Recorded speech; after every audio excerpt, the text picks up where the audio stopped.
নমস্কাৰ। আমি বহুত দিনৰ পৰা এটা ইউটিউব চেনেল খুলিম বুলি ভাবি আছিলোঁ। যেহেতু মই আৰু খুৰী ঘৰত অকলে থাকোঁ, সেইকাৰণে ভাবিলোঁ আমি দুয়োজনীয়ে আলোচনা কৰি পেলাই ভাবিলোঁ আমি নতুনকৈ এটা ইউটিউব চেনেল খোলোঁ, য'ত আমাৰ ৰন্ধা আৰু খোৱা দুয়োটাই থাকিব। আৰু এইটো ব্লগত আপোনালোকে বহুত বিভিন্ন ধৰণৰ ৰেচিপি বনোৱা দেখিব, যিটো ট্ৰেডিশ্যনেল হয়। যেনেকৈ আজি পচলা আছে, আমাৰ আজি যিটো ৰান্ধনীশালত আমাৰ পচলা এতিয়া আমি ষ্টাৰ্ট কৰিম আৰু আপোনালোকক দেখুৱাম, আপোনালোকে কেনেকুৱা পায় তাকো জনাব। যিহেতু আমি দুয়ো বাহিৰত বিশেষকৈ তেনেকৈ যোৱা নাযায়, ঘৰতে থাকোঁ, সেইকাৰণে ভাবিলোঁ এনেকৈ ইউটিউব চেনেল এটাৰ জৰিয়তে আমি ব্যস্তও হৈ থাকোঁ আৰু আপোনালোকৰ মাজলৈও আমাৰ খুৰীৰ যিখিনি টেলেণ্ট আছে সেই টেলেণ্টখিনি আপোনালোকৰ আগত প্ৰস্তুত কৰোঁ। আৰু এতিয়া দেৰি নকৰি ব'লকচোন আমি পাকঘৰত কেনেদৰে পচলাৰ ৰেচিপিটো বনাওঁ তাকে চাওঁগৈ। আজি আমাৰ কলপচলা আছে, যিটো পচলা আমাৰ খুৰীয়ে হাতত লৈ আছে, এয়া দেখিছে নহয়।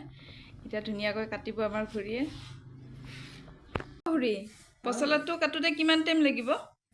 মিহি কৰিব লাগে না, অলপ সময় লাগিব, 20-25 মিনিট। 20-25 মিনিটমান লাগিব? ইমান দেৰি লাগিব, অলপ মিহি হ'লে ভাল আৰু। মই নাজানো না কাটিব।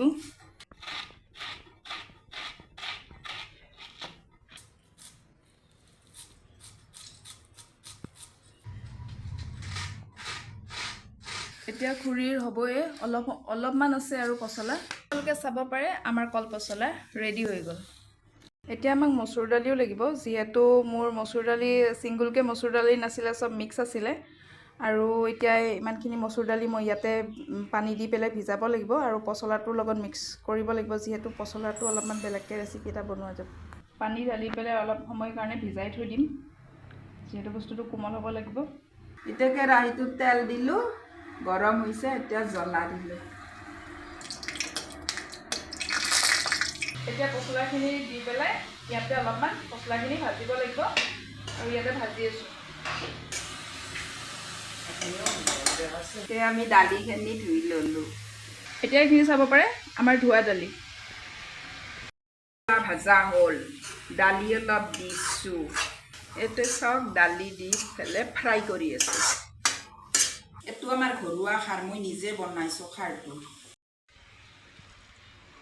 এইখিনি লাৰি চাৰি ভাজি পেলাই পানী ঢালি দি পেলাই ঢাকি থ'ম। সিজিব লাগিব, বস্তুখিনি সিজিব লাগিব।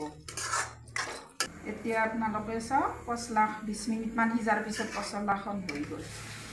এতিয়া আমি খাবলৈ লৈছোঁ আৰু আমাৰ ভাতৰ কাঁহীখনত আছে দাংবডি আলু ভাজি, এটা ডিম বইল আৰু পটল ফ্ৰাই, টেঙা, জলকীয়া, দালি আৰু মেইন ৰেচিপিটো হৈছে কলপচলা। আৰু খুৰীৰ কাঁহীখনতো একেই আছে আৰু এতিয়া আমি খাবলৈ লৈছোঁ।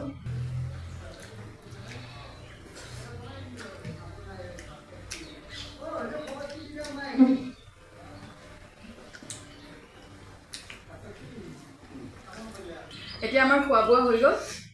আমাৰ যিটো ৰেচিপি বনাইছিলোঁ ভালেই হৈছে, ইমান বেয়া হোৱা নাই, কিন্তু যিমানখিনি মানে ভাবিছিলোঁ তাতকৈ অলপ ভাল হৈছে আৰু ৰেচিপিটো। আৰু বাকী আমাৰ খোৱা বোৱা হৈ গ'ল। এতিয়া আজিলৈ ব্লগটো ইমানতে সমাপ্ত কৰোঁ আৰু আজিলৈ বাই বাই।